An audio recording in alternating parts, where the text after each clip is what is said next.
As 7 cartas às igrejas da Ásia. Episódio 6. Sardes, a igreja com nome de viva, mas morta. Ao anjo da igreja em Sardes. Reputação sem realidade. Aparência sem vida. Imaginem uma igreja famosa. Todos a conhecem. Todos falam bem dela. Programas vibrantes, cultos lotados, música impecável, sermões eloquentes, publicidade eficiente, redes sociais ativas, budget generoso, instalações modernas. Reputação impecável. Se você perguntasse às outras igrejas sobre ela, diriam: aquela igreja está viva, aquela igreja está crescendo. Mas, se você perguntasse a Cristo, aquele que tem os 7 Espíritos de Deus, aquele que vê além das aparências, aquele cujos olhos são como chama de fogo, ele diria algo que congelaria seu sangue. Tens nome de que vives, e estás morto. Esta é Sardes. De todas as 7 cartas, esta é talvez a mais aterrorizante, porque pelo menos Laodiceia sabia que era morna. Pelo menos Tiatira tinha alguns fiéis. Mas Sardes vivia uma ilusão coletiva. Eles pensavam estar vivos. O mundo pensava que estavam vivos. Mas Cristo declara: vocês estão mortos. E pior, vocês nem sabem que estão mortos. Bem-vindos ao episódio mais confrontador sobre religiosidade sem vida, aparência sem realidade e reputação sem substância espiritual. Bem-vindos à carta à igreja de Sardes, onde as luzes estão acesas, mas ninguém está em casa. Sardes, a cidade da glória passada. Sardes, ou Sardes em latim, Sarta, na Turquia moderna, era uma cidade que vivia de memórias. Localizada a aproximadamente 80 quilômetros a leste de Esmirna, no fértil vale do rio Hermus, ao pé do monte Tomolos, Sardes tinha um passado glorioso. Mas seu presente era decadente e seu futuro seria esquecimento.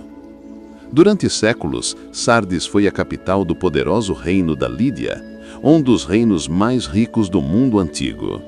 Sua riqueza vinha principalmente do rio Pactolus, cujas águas carregavam partículas de ouro aluvial. Segundo a mitologia grega, o rei Midas lavou suas mãos naquele rio, e desde então ele carregava ouro.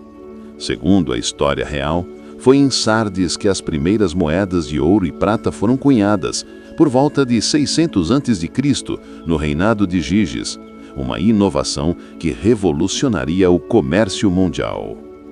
Mas o rei mais celebre de Sardes foi Creso, que reinou de 560 a 546 a.C. Sua riqueza era tão extraordinária que até hoje usamos a expressão rico como Creso para descrever opulência extrema. Creso expandiu o Império Lídio, conquistando as cidades gregas da costa da Ásia Menor, incluindo Éfeso. Ele adornou Sardes com templos magníficos, palácios luxuosos e fortificações aparentemente impenetráveis. A queda de Sardes, confiança traída 2 vezes. A história de Sardes é, na verdade, uma história de 2 quedas trágicas, ambas causadas exatamente pela mesma razão: confiança excessiva nas defesas naturais e negligência na vigilância. E Cristo evocará essa história explicitamente em sua carta. A cidade foi construída sobre uma acrópole, uma colina íngreme que se elevava a cerca de 500 metros acima do vale. 3 lados da cidade eram protegidos por penhascos verticais quase intransponíveis.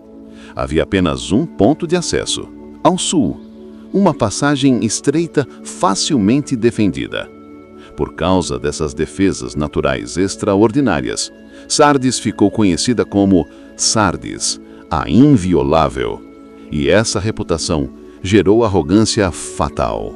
Em 547 a.C., o rei Creso cometeu um erro estratégico devastador. Ele consultou o oráculo de Delfos sobre atacar os persas. O oráculo respondeu: se você atravessar o rio Halis e atacar, destruirá um grande império. Creso interpretou isso como profecia de vitória. Atacou Ciro, o Grande, da Pérsia. A batalha terminou em impasse. Creso recuou para Sardes para o inverno, planejando reunir aliados. Mas Ciro não esperou. Perseguiu Creso e imediatamente sitiou Sardes. Por 14 dias, Ciro tentou encontrar forma de entrar na cidade aparentemente impenetrável. Frustrado, ofereceu recompensa enorme a qualquer soldado que descobrisse um caminho. Então aconteceu o incidente que mudaria a história. Um soldado lídio, guardando as muralhas no setor dos penhascos intransponíveis, acidentalmente derrubou seu capacete. Pensando que ninguém estava observando, ele desceu por uma trilha secreta talhada na rocha, recuperou o capacete e subiu novamente. Mas um soldado persa, chamado Hierorreides, estava observando. Ele memorizou a rota. Naquela mesma noite, liderou um grupo de elite que escalou os penhascos usando o caminho secreto. Quando chegaram ao topo, encontraram os guardas de Sardes dormindo, literalmente dormindo. Ninguém estava vigiando. Eles estavam tão confiantes na impenetrabilidade dos penhascos que abandonaram a vigilância. Os persas abriram os portões. Sardes caiu. Creso foi capturado. E o grande império que o oráculo disse que seria destruído era o seu próprio. Mas a história não termina aí. 300 anos depois, em 214 a.C., exatamente o mesmo erro foi repetido. Antíoco III, o Grande, da Síria, sitiou Sardes. Novamente, a cidade confiava em suas defesas naturais. Novamente, guardas negligenciaram a vigilância nos penhascos intransponíveis. E novamente, soldados inimigos escalaram de noite, encontraram o topo desguarnecido e tomaram a cidade enquanto Sardes dormia. 2 vezes, exatamente da mesma forma, por exatamente a mesma razão. Confiança nas aparências externas de segurança e negligência na vigilância real. E quando Cristo escreveu para a igreja de Sardes, séculos depois, ele invocaria precisamente essa história. A cidade não aprendeu com o seu passado, e a igreja estava repetindo o mesmo erro. Sardes no primeiro século. Glória desvanecida. No tempo de Cristo, Sardes ainda existia, mas era sombra de sua glória passada. Em 17 d.C., um terremoto devastador destruiu a cidade. O historiador romano Tácito registra: naquele mesmo ano, 12 cidades famosas da Ásia caíram após um terremoto durante a noite. A calamidade caiu mais fatalmente sobre os habitantes de Sardes e atraiu para eles simpatia. O imperador Quibério forneceu fundos para a reconstrução, e a cidade foi reconstruída, mas nunca recuperou seu esplendor anterior. A cidade ainda tinha importância regional. Havia indústrias prósperas, especialmente tecelagem e tingimento de lã. A lã branca de Sardes era famosa em todo o império.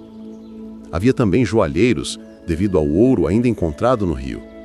E havia templos, particularmente um templo colossal dedicado a Ártemis, ou Cibele, dependendo da interpretação. Um dos maiores do mundo antigo, com 327 pés de comprimento e 163 de largura, embora nunca tenha sido completamente terminado. Mas, apesar de toda a atividade econômica, Sardes vivia essencialmente de glórias passadas. Era uma cidade que olhava para trás, não para frente. Vivia de memórias, não de vitalidade presente. E a igreja cristã que surgiu ali, aparentemente absorveu o mesmo espírito.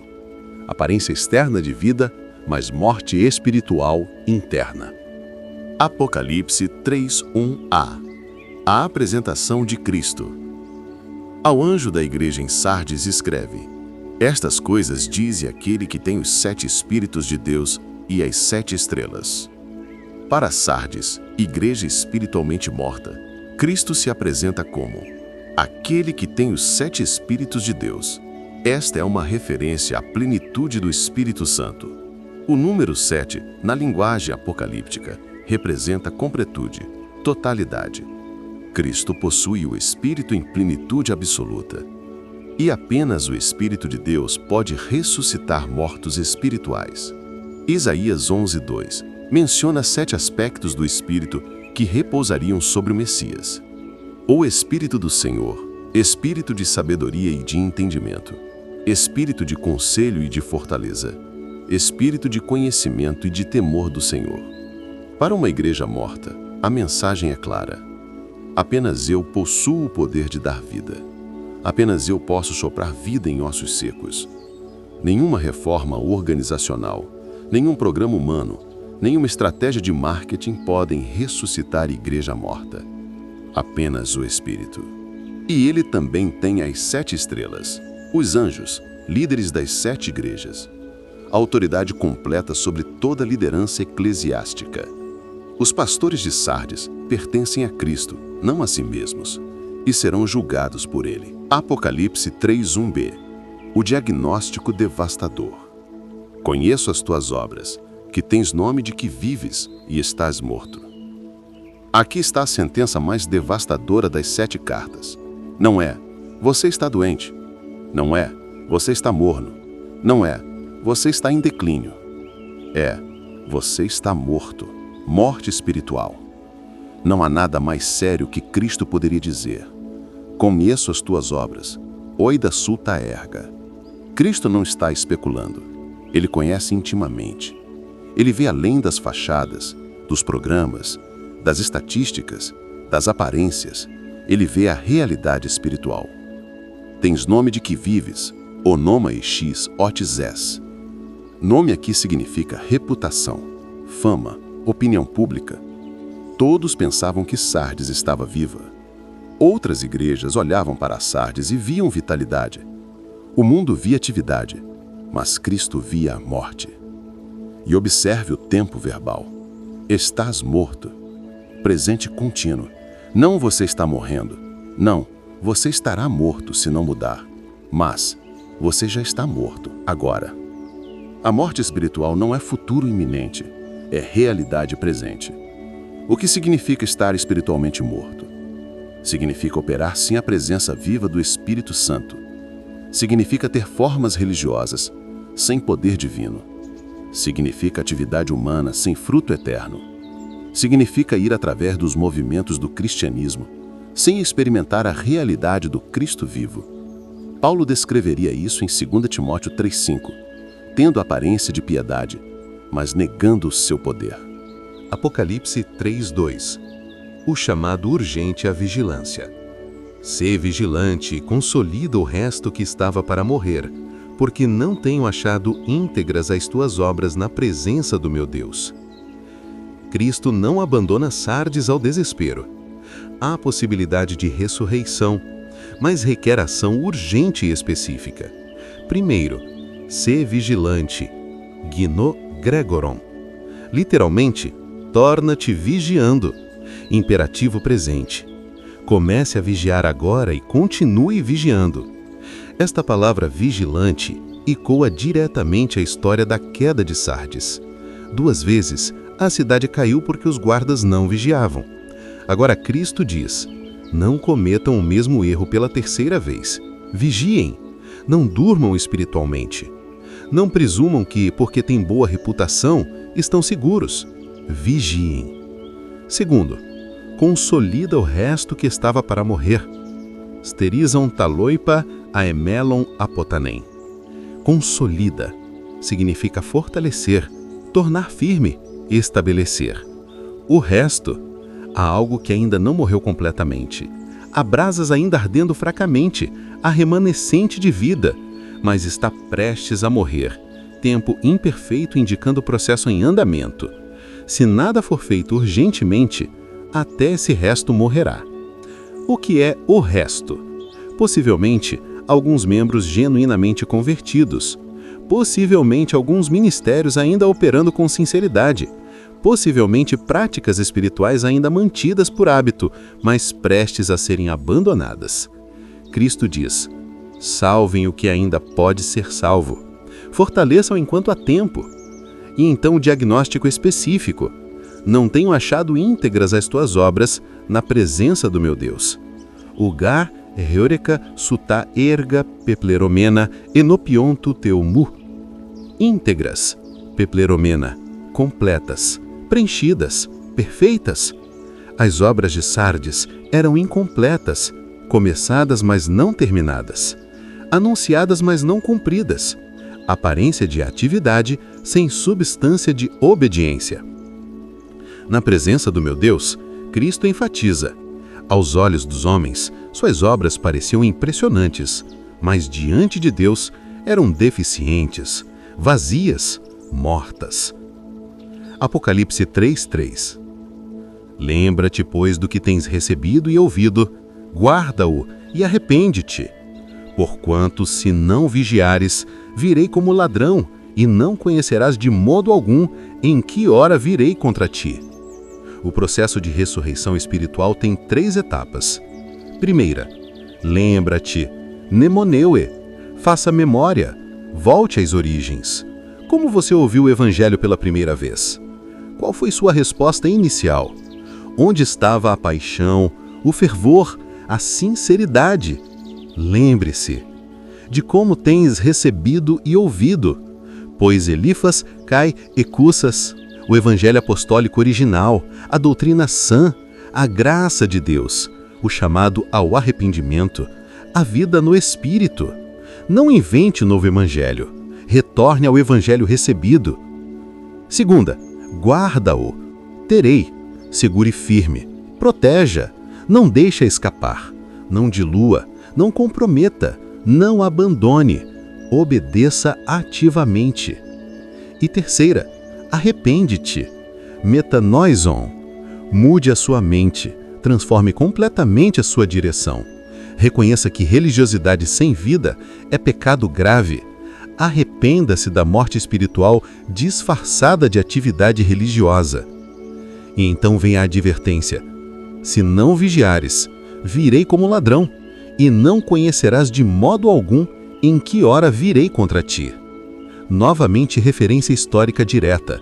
Assim como Ciro veio de noite quando Sardes não vigiava, assim como Antíoco veio de noite quando Sardes dormia, Cristo virá em julgamento súbito e inesperado se a igreja não despertar. Não conhecerás em que hora virei contra ti.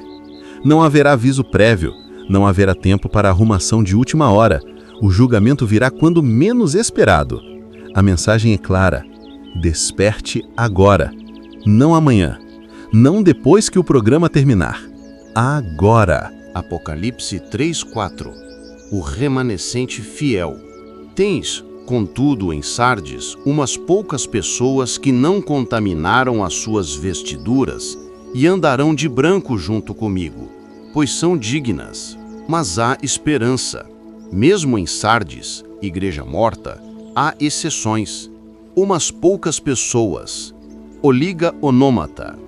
Literalmente, poucos nomes. Não muitos. Não a maioria, mas alguns. Remanescente fiel que resistiu à morte espiritual coletiva. Que não contaminaram as suas vestiduras. Huk emolunan ta imatia auton. Em Sardes, famosa pela produção de lã branca, a metáfora ressoava poderosamente.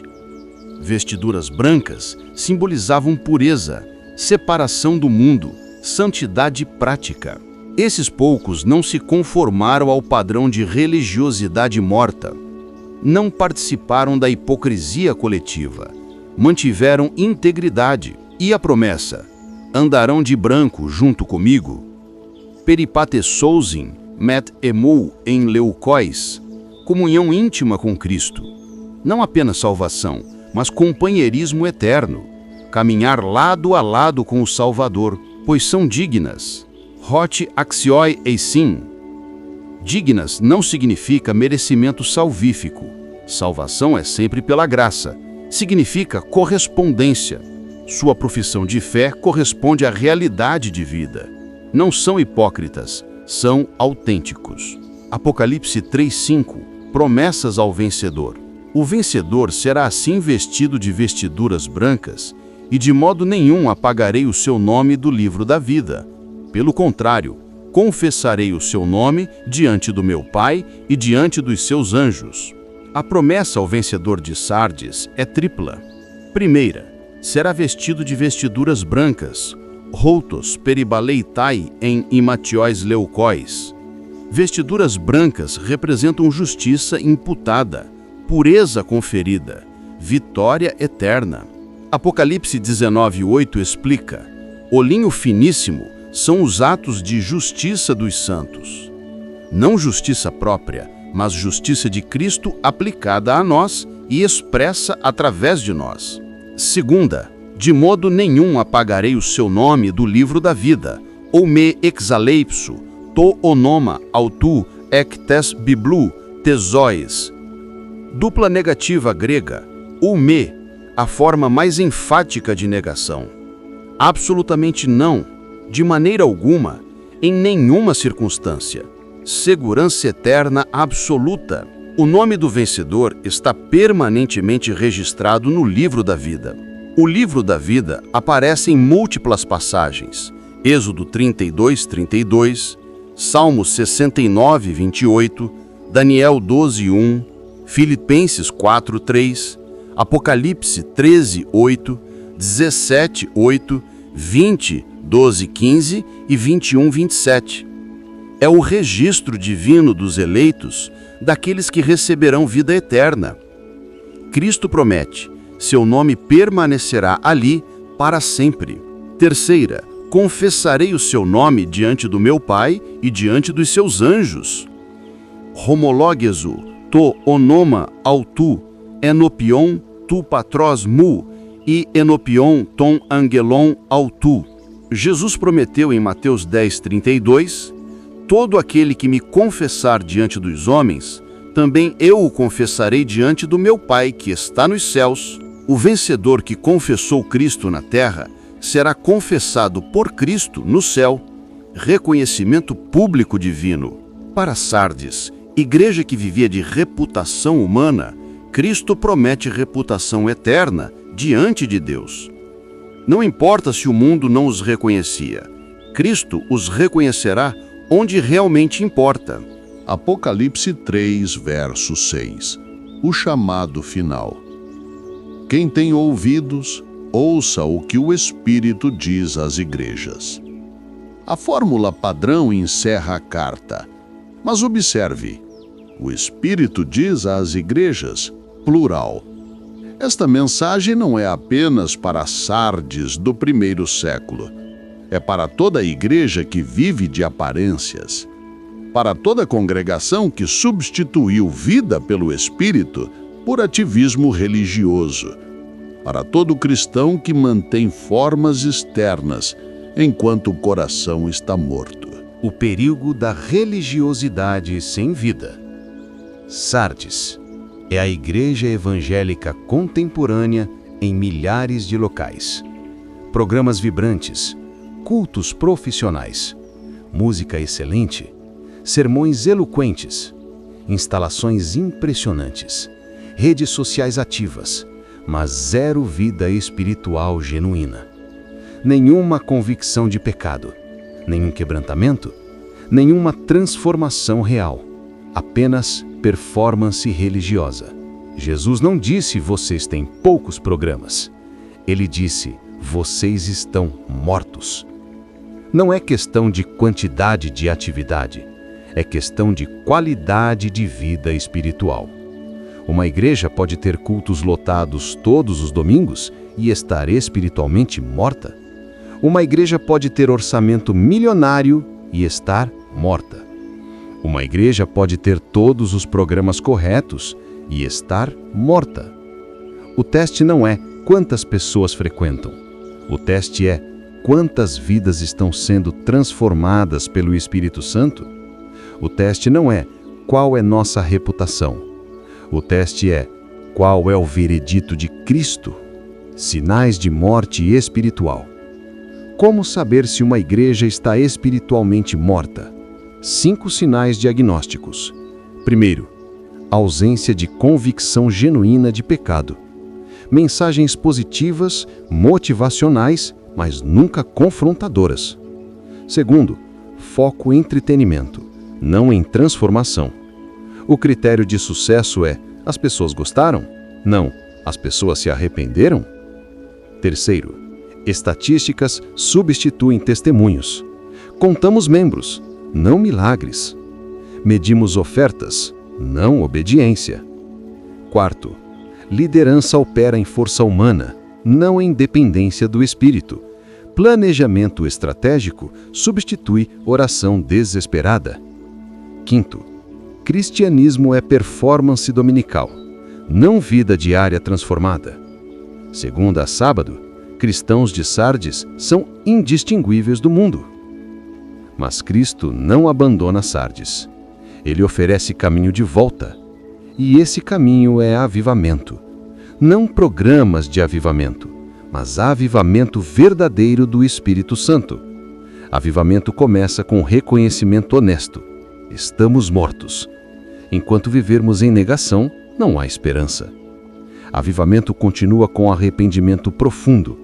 Perdoe-nos por substituir sua presença por nossas performances. E avivamento se concretiza através da volta ao evangelho simples, a oração fervorosa, a pregação ungida, a dependência total do Espírito. Ezequiel 37, o vale de ossos secos, é Sardes. Deus pergunta: podem estes ossos reviver? Humanamente, impossível.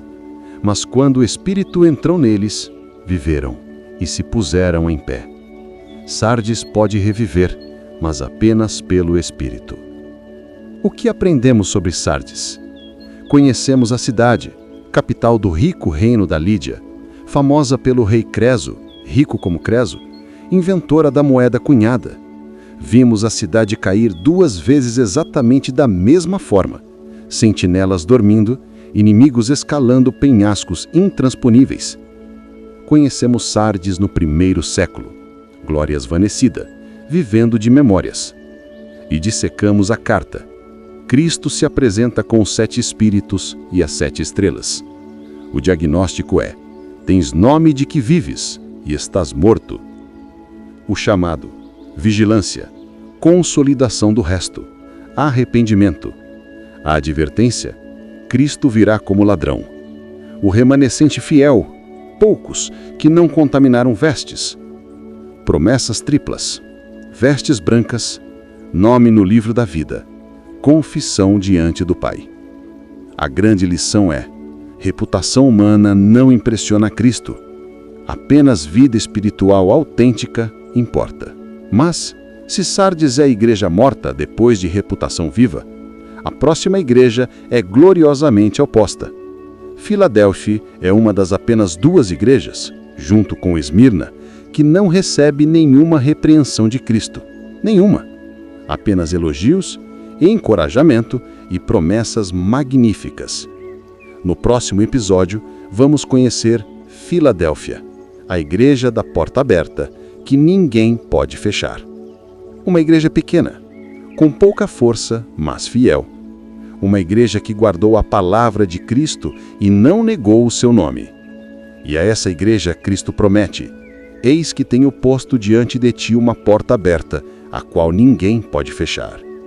Vamos descobrir o que é essa porta aberta. Vamos entender a promessa de serem feitos coluna no templo de Deus e vamos encontrar esperança. Porque se há esperança para Filadélfia, pequena e fraca, há esperança para qualquer um que permanecer fiel. Vá aos comentários e responda com absoluta honestidade. Qual é a diferença entre atividade religiosa e vida espiritual genuína? Use a hashtag #DespertaSardes. E ore por igrejas que precisam desesperadamente de avivamento verdadeiro. Se esta mensagem confrontou você, compartilhe, inscreva-se e ative as notificações. E continue caminhando comigo pelas 7 igrejas. Que o Senhor nos livre da morte espiritual disfarçada de vitalidade religiosa. que nos conceda olhos para ver além de reputações humanas e enxergar realidade divina. Que não nos contentemos com aparências, mas busquemos autenticidade. Que o Espírito Santo sopre vida em nossos ossos secos e que, ao final, sejamos encontrados entre aqueles poucos cujas vestes não foram contaminadas, cujos nomes estão escritos no livro da vida e que serão confessados por Cristo diante do Pai. Até Filadélfia. Que a graça, o poder e a vida do Senhor Jesus Cristo despertem todos nós. Amém.